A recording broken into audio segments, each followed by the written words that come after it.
আসসালামু আলাইকুম রহমতুল্লাহ। প্রিয় দর্শক ও শ্রোতা দিনী ভাই বোনেরা, আশা করি আল্লাহর অশেষ রহমতে আপনারা ভালো আছেন।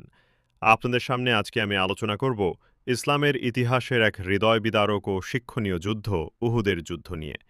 শুরুতেই বলতে চাই, আমাদের চ্যানেলে আপনি নতুন হলে আমাদের চ্যানেল সত্যপথের ইতিহাসকে সাবস্ক্রাইব করতে ভুলবেন না এবং বেল আইকনটি বাজিয়ে রাখুন যেন আপনারা এমন ঐতিহাসিক ও নির্ভরযোগ্য ইসলামিক ভিডিওগুলো সবার আগে পেতে পারেন।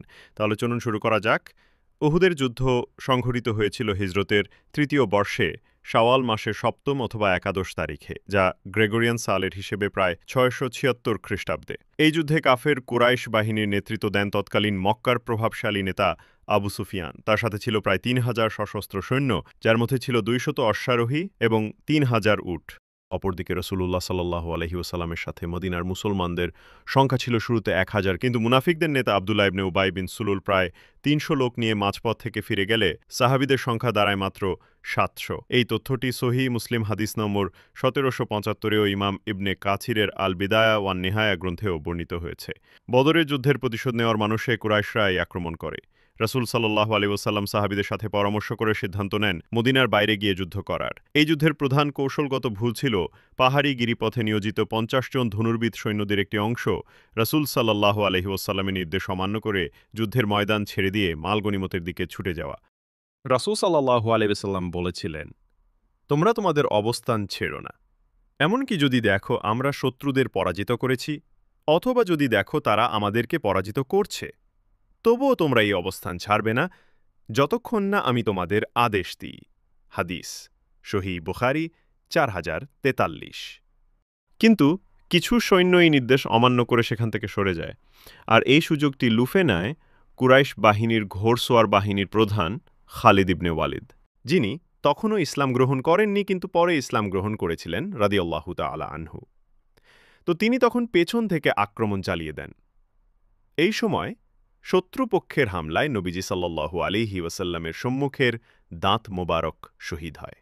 মুখ মোবারকে রক্ত ঝরে পড়ে। এই অংশটি বিশদভাবে এসেছে সহিহ মুসলিমের হাদিস নম্বর ১৭৯০-এ এবং মুসনাদে আহমদের হাদিস নম্বর ১৪০১-এ। আহতদের অবস্থা দেখে ফেরেশতা জিব্রাইল আলাইহিসসালাম রাসূল সাল্লাল্লাহু আলাইহি ওয়াসাল্লামকে বললেন, হে আল্লাহর রাসূল সাল্লাল্লাহু আলাইহি ওয়াসাল্লাম, আপনার নির্দেশ পেলে আমি পাহাড়দ্বয়ের ফেরেশতা নিয়ে আসি, তারা এই ২ পাহাড় চাপিয়ে পুরো মক্কার কুরাইশদের ধ্বংস করে দিবে।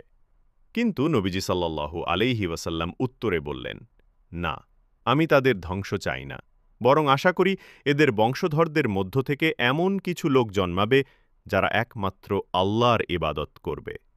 সহিহ আল বুখারী হাদিস নম্বর ৩২৩১।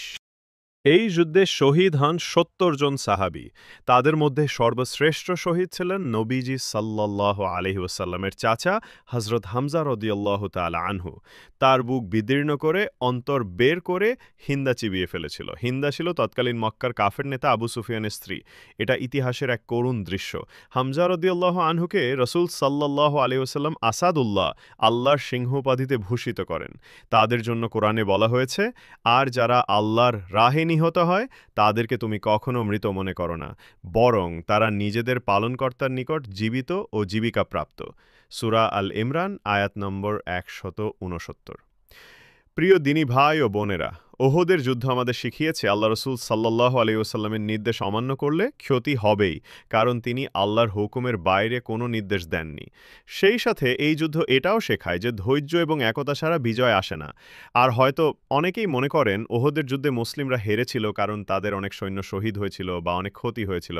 হ্যাঁ, এটা ঠিক, মুসলমানদের অনেক ক্ষয়ক্ষতি হয়েছিল, কিন্তু তারা যুদ্ধের ময়দান ছেড়ে পালায়নি। বেশং কাফের মুশরিকরা পালিয়েছিল, আর লড়াই চলা অবস্থায় ময়দান ত্যাগ করা জয় না পরাজয়, এটা আপনারাই বিবেচনা করুন। তাই আমি মনে করি ওহদের যুদ্ধে মুসলিমরাই বিজয়ী হয়েছিল। তাছাড়া সত্যকে আল্লাহই জয়ী বানিয়ে দেন। আমরা যেন সেই শহীদ সাহাবীদের পথ অনুসরণ করি যারা ইসলামের জন্য নিজের জীবন উৎসর্গ করেছেন।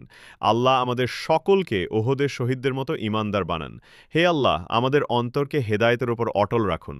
আমাদেরকে রাসূল সাল্লাল্লাহু আলাইহি ওয়াসাল্লামের দেখানো পথে চলার তৌফিক দিন। আর ভিডিও যারা দেখছেন ও শুনছেন তাদের এবং তাদের পরিবার ও সন্তানদের হেফাজত করুন। আমিন।